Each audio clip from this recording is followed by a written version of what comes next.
G'day everyone, and welcome to today's video. I'm Smokescreen, and today I'll be talking you through some races I did in the daily races last week. So you might remember this footage from the previous video, where we did a 1 minute 9.7 on the Autodromo Lago Maggiore, the centre variation with the Fiat 500 for race A. Now, that puts me 7 on the grid for all you people that were so interested in trying to work out where I might come from my first lap there that I did put in the previous video. So if you're watching this one from that one, welcome back. If you're new, please do consider subscribing and liking if you would like to see more. Now just real quickly here, just in the warm-up, the guy there, he just loses it.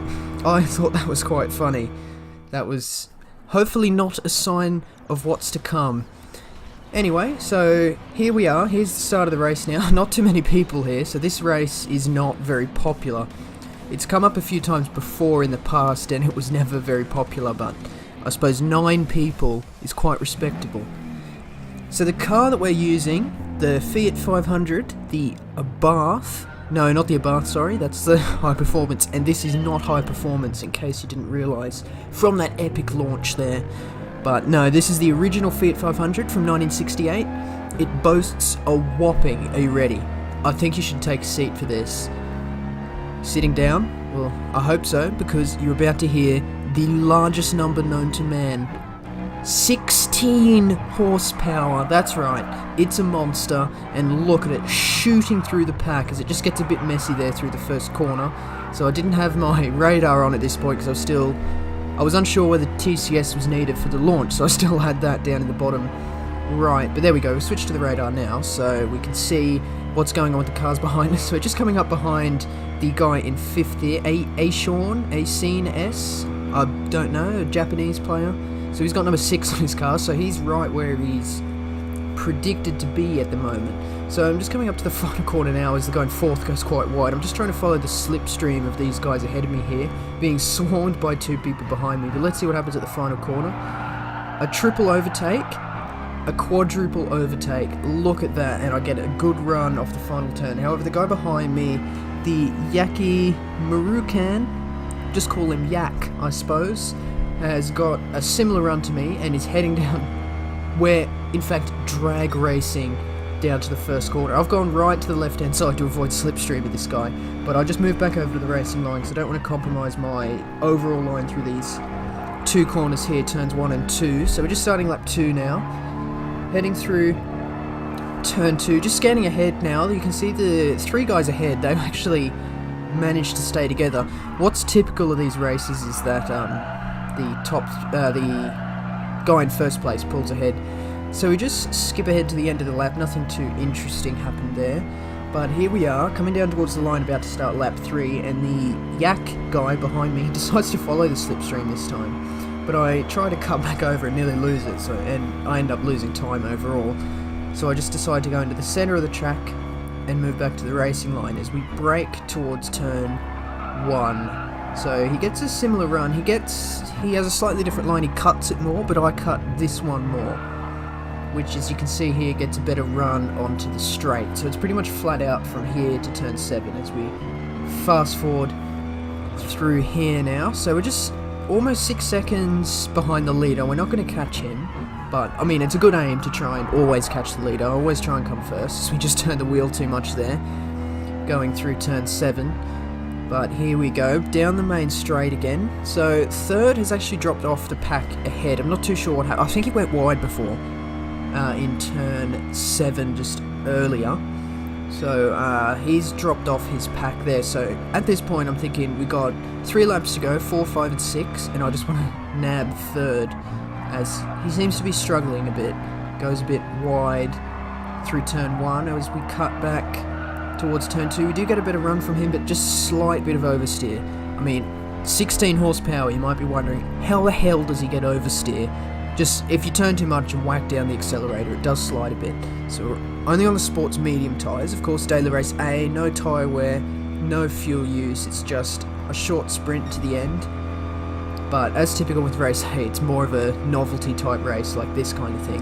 One make, Fiat 500, like, come on Polyphony, what are we doing? It's come up about 4 or 5 times in the past.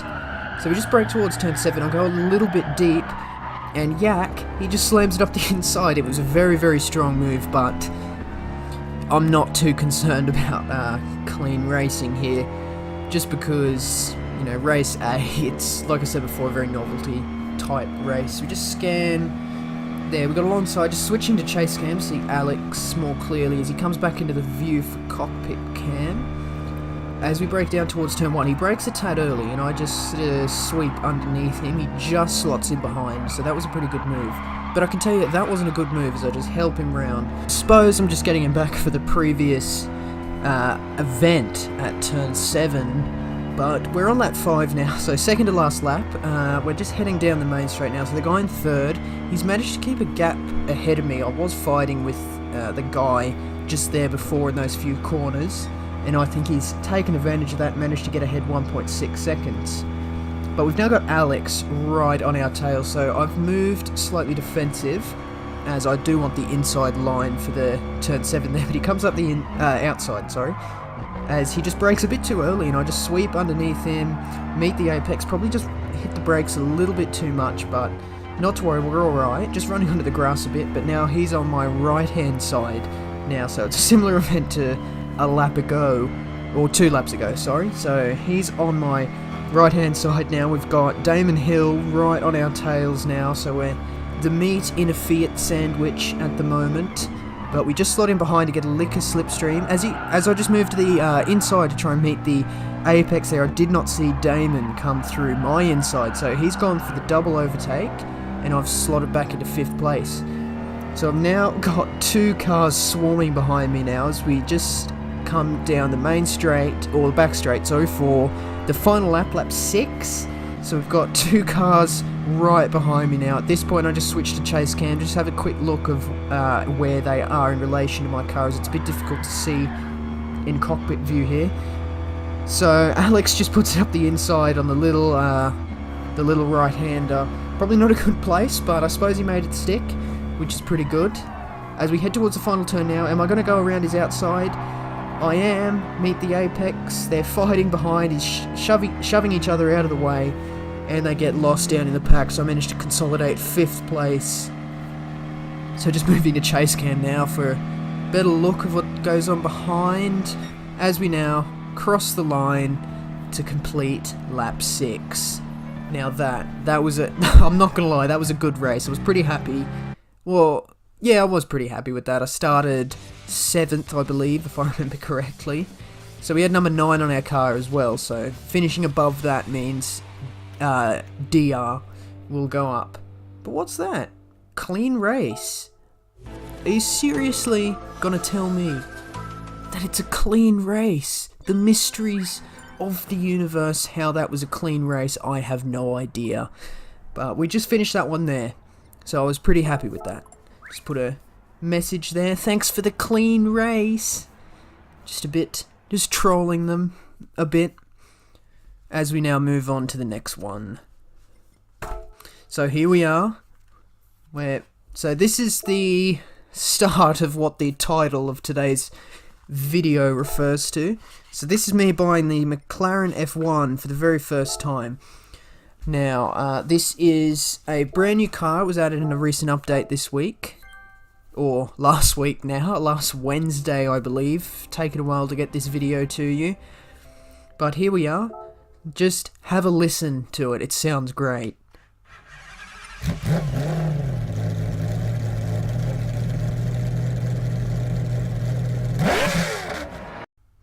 Yeah, very, very nice. They did a very good job on the sound for this. So this is a 600 horsepower machine, although BOP does just reduce that slightly to make it more competitive with the existing members of Group 3. But we're back at Bathurst now. We did I think it was a couple of races just before, but we start our first race, and this guy here just goes for a little excursion there. Nice little bunny hop over the grass. I found that quite amusing. The warm-ups do tend to be quite amusing in this game because they don't really affect anything. Like, you get a penalty in the warm-up, it doesn't matter. It does not affect the actual race at all, so people like to have a bit of fun. But we did some qualifying just after we bought the car and didn't really... It was a very average session. We just keep the 205.8 that we set in the Supra in the previous video. Have a look at that. There will be a link at the end as well as in the description, so no excuses for not watching that. So as we just start the race here, a 9-lap race. It's still race C for this week, so nothing too new, but here we are. We go deep into turn 1, which is not a good start. So we just move over to the left-hand side, just move off the racing line there, but have the hazards on, and I have the right indicator on too. I turn the hazards off, and I just want that Mercedes to go to my right, as I do suspect he was slowed down by being behind me. But we just break up into turn 2 and shoot, not shoot him, don't want to do that, but bump the Nissan off, earning ourselves a 3-second penalty. So that was a good start, and later in the lap we just do the same thing to the McLaren. So I do suspect the reason I was doing that, I didn't get too much practice in the new McLaren here, but it does have, like, brakes are not its strong point, as we just slow down and let the Mercedes back past, feeling a bit guilty at this point. As we just go deep into turn 23 again and get overtaken by the Jaguar. Now, as I was saying before, the brakes on the McLaren aren't great, as we have to brake a touch early there, and the Porsche just slams us into the wall again at turn 2. He earns himself a 5-second penalty.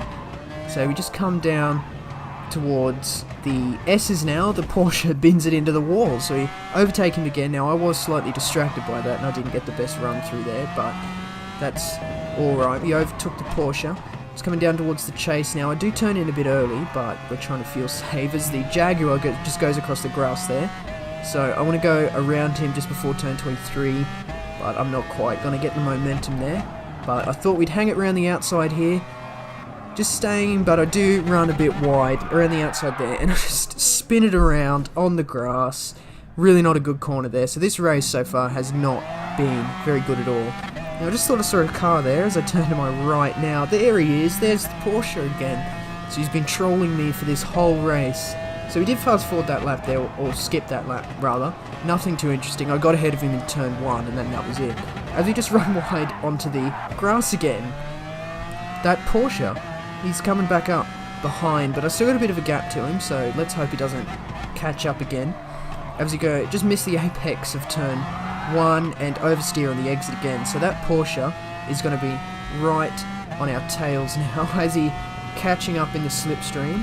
So he's 5.8 seconds behind, as we just keep switching back just to make sure, just to see how close he is getting. So we're braking towards turn 2. We just come around, he slams it up the inside again, that Porsche, because then he makes his way past. So the reason that keeps happening is because this new McLaren, it's from 1995, so it's true to its time where brake technology hadn't quite advanced as far as it has currently, so the brakes aren't very good. You've got to brake probably 20 metres before you would normally do, so when you're right up in front of a modern car, they'll go into the back of you. But as you can see there, just at the chase there, we went very, very deep. So thanks to worn tyres and less than good brakes, we went deep.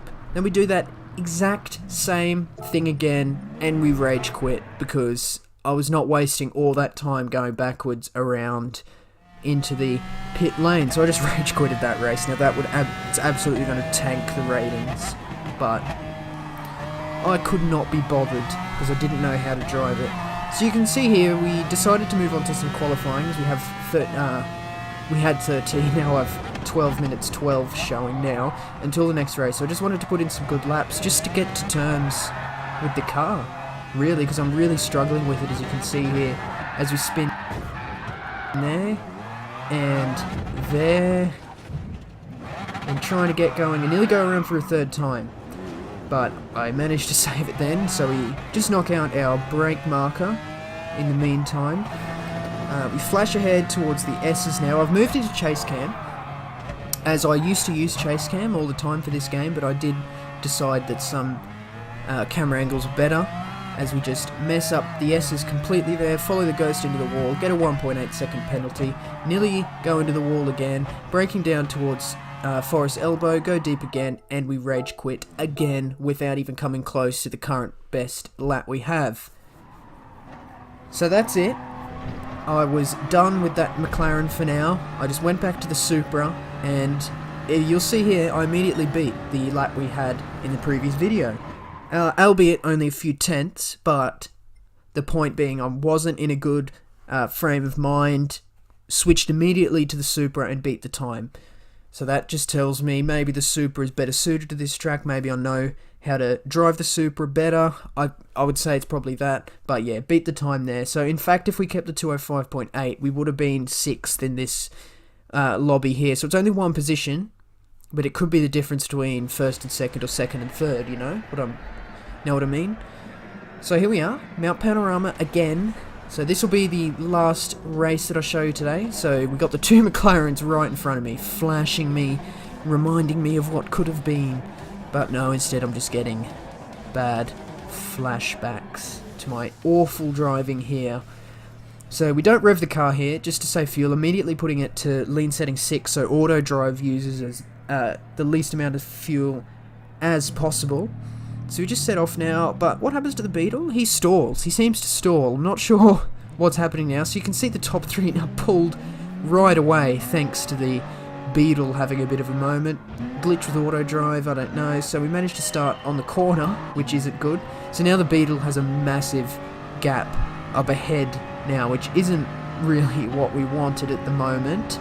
Just breaking down towards turn 1. So nothing too much happened, but we follow the car up ahead that goes wide. We don't bin it completely, but we're just distracted there. Just put in a purple sector there, as we go slightly deep through turn 13 and get a wiggle on out of turn 14 and 15. Just touching the grass there, coming down towards the forest elbow now. So what's happened around here? McLaren is binned it into the wall. So really he's having the same troubles as I did. So we just fast forward down the straight, or skip down the straight now, and what's this? Another car has gone off. Which one is it? Oh, it's the other McLaren, the modern 650S McLaren that was already existing in Group 3. He's gone off again, so McLaren really not having a good day, or people not having a very good day with McLaren, so it seems. So we just get a tad of oversteer coming out of turn 23 as we start lap 3 now. It's just coming towards the S's. Someone's gone off here. It's the Beetle. So I wanted to go through him at this point, but I was braking for these S's and he was accelerating as he was far below the speed you can take the S's, but he just goes slightly wide through turn 13 and I undercut him through turn 14. So I was quite happy with that bit of driving there. So we managed to keep ahead of him, starting lap 4. Get a tad of oversteer, but unfortunately that just puts the McLaren firmly in the slipstream here. So the thing with the new McLaren, while it hasn't got good brakes or particularly good handling, it does have excellent top end. So its top end combined with my slipstream here just really puts him frankly ahead, but he does have the outside line for turn 2, which has negative camber, really slows down the car. But I just watched him slammed in the wall. I get slightly distracted and end up going oversteer into the opposite wall, as it just gets a bit messy coming up through the cutting there. So just a few bumps, a couple of us ends up in the wall, but the Beetle comes out on top, although I do owe myself a 0.4 second penalty. I'm not too sure what that was for. I don't really think I did anything, but I guess it was messy. I probably touched another car and they ended up in the wall. That's probably how the game worked that one out. So now we've got the Beetle back in front of us. I really had a good time getting past this Beetle before, but here we go. Got to do it all again now. You just go through the dipper there, just touching the grass, but you don't want to get all 4 wheels on the grass as the game registers a penalty for quarter cutting. But still got that 0.4 second penalty to contend with here as we just start the 1.9 kilometer run down Conrod Straight. As we fast forward, it is that long, but I'm just out of the slipstream at the moment. But the Supra, it does have good top end, but not quite as good as that McLaren. The Beetle, probably not the best top end, probably more of a handling car, especially for long sweeping corners, so it's very strong around Kyoto, for example.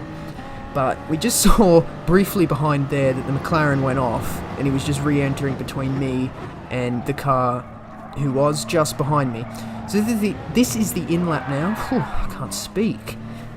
But this is the in-lap now, so we're coming up towards the pits. I do not want to have a repeat of what happened with that McLaren, so I just brake. Still too late. I don't think I've gotten that correct once at all this week.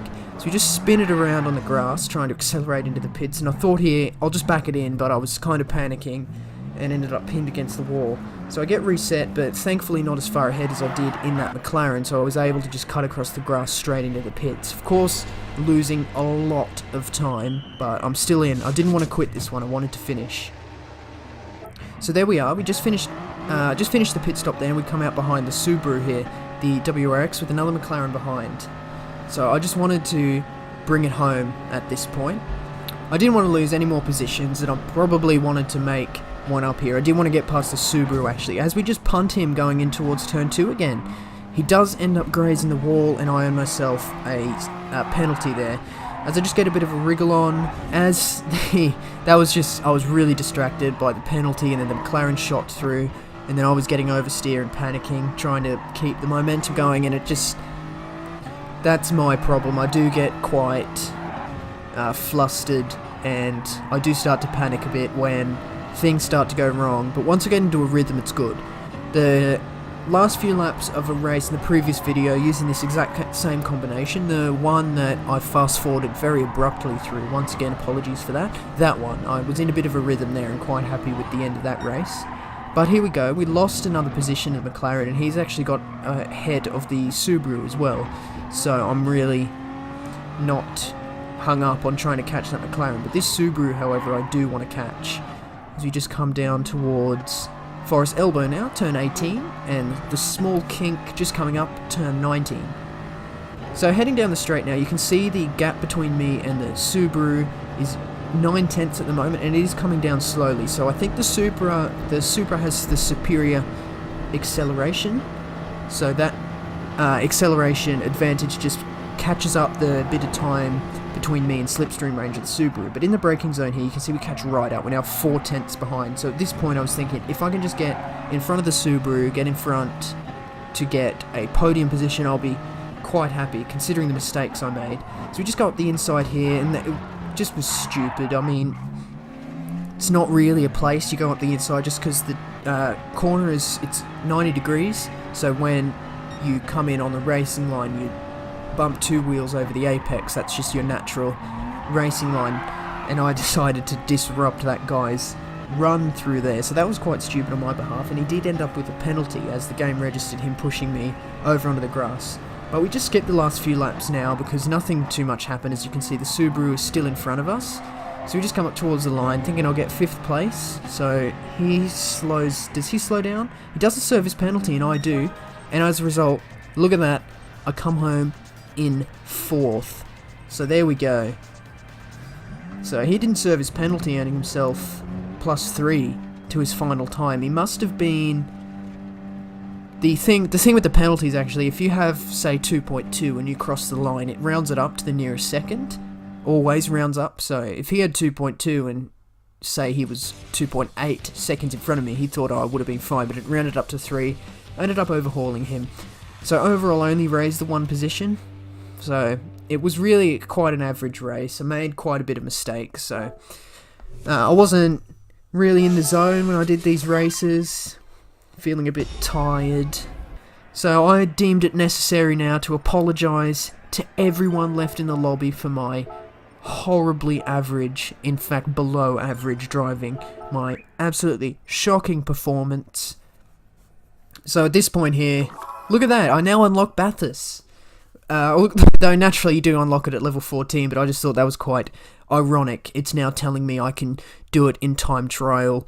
So I found that quite funny. I thought I'd leave that in for you, but yeah, so at that point I turned it off, finished up for the day. I thought I'd bring you a video, although it's near the start of me putting these videos up on YouTube, I suppose it's probably not a great idea introducing myself as the terrible driver that I am, but I thought it'd be somewhat amusing to some viewers to see me fail miserably, so that's why I did put together this video today.